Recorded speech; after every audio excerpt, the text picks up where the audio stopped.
الرحمن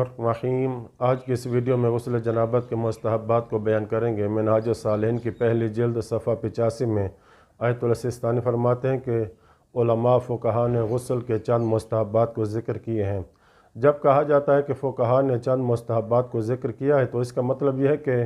آیت اللہ سستانی کے نزدیک مستحب ہونا ثابت نہیں ہے۔ ہاں، اگر آیت اللہ سستانی کا مقلد ان کو بجا لاتا ہے تو رجائے مطلوبیت کے نیت سے انجام دے سکتا ہے، استحباب کے نیت سے انجام نہیں دے سکتے۔ تو فقہا نے لکھا ہے کہ جو شخص غسل جنابت کر رہا ہے اس کے لیے مستحب ہے کہ غسل سے پہلے اپنے دونوں ہاتھ دھوئے، کوہنیوں تک 3 مرتبہ دھوئے، پھر اس کے بعد 3 مرتبہ کلی کرے، پھر 3 مرتبہ ناک میں پانی ڈالے۔ فقہا نے چوتھا مستحب یہ لکھا کہ وہ اپنا ہاتھ وہاں تک پھیرے جہاں تک اس کا ہاتھ بدن تک پہنچ سکتا ہے، خصوصاً اس وقت جب غسل ترتیبی کو انجام دے رہا ہو تب، اور بدن کے اس ایریے تک خصوصاً ہاتھ پھیرے جہاں پر خلال کرنا ضرورت بھی ہے، مثلا سر کے اوپر چونکہ بال ہوتے ہیں لہٰذا پانی ڈالتے وقت ہاتھ بھی پھیرتا جائے تاکہ پانی پہنچنے سے مانع نہ بنے۔ اگر انگوٹھی پہنے ہوئے ہے تو اس کو بھی اتار لے، یا انگوٹھی کی طرح کی کوئی اور چیز ہاتھ یا بازو وغیرہ پہ باندھی ہوئی ہے یا پہنی ہوئی ہے اتار لے،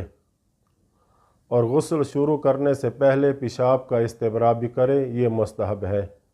یعنی غسل سے پہلے پیشاب کرے گا، یہ پیشاب کرنا استبراء بالبول کہلائے گا۔ اس کا فائدہ یہ ہوتا ہے کہ غسل کے بعد کوئی رطوبت اگر خارج ہوتی ہے اور شک ہو کہ ہو سکتا ہے کہ منی ہو یا پاک رطوبت ہو تو اسے پاک رطوبت ہی سمجھا جائے گا، تو یہی فائدہ ہے پیشاب کے استبراء کا۔ لیکن اگر ایک شخص نے پیشاب کا استبراء نہیں کیا، ڈائریکٹ غسل شروع کر دیا، بعد میں مشتبہ رطوبت کوئی خارج ہوتی ہے تو وہ منی کے حکم میں ہوگی، لہٰذا غسل دوبارہ کرنا پڑے گا۔ اس لیے آیت اللہ سستانی مسئلہ نمبر 198 منہاج کی پہلی جلد میں لکھتے ہیں کہ پیشاب کا استبراء یہ غسل کے صحیح ہونے کی شرط تو نہیں ہے، یعنی غسل جنابت اس کے بغیر بھی صحیح ہو جائے گا، لیکن مشکل کہاں پیش آئے گی؟ مشکل اس وقت پیش آئے گی کہ جب انسان پیشاب کے استبراء کو چھوڑ دے گا، یعنی پیشاب نہیں کرے گا، کیونکہ مرد کی شرمگاہ کی نالی میں منی کے چند قطرات موجود رہتے ہیں جو پیشاب کے ذریعے نکل جاتے ہیں،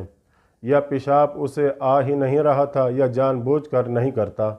بہرحال اگر اس نے پیشاب کے استبراء کو ترک کر دیا اور غسل کر لیا، پھر اس کے بعد انسان سے مشتبہ رطوبت خارج ہو گئی اور وہ رطوبت منی کے ساتھ مشتبہ ہے، یعنی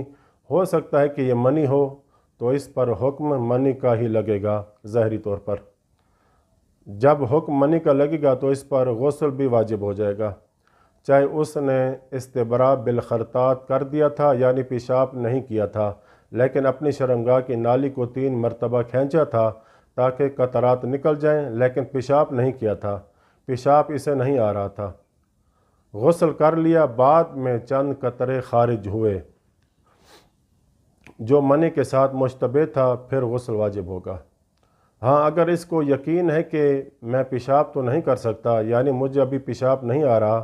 میں اپنی شرمگاہ کی نالی کو 3 مرتبہ نچوڑوں، استبراء کروں تاکہ اس کے اندر جو رطوبت ہے وہ باہر نکل جائے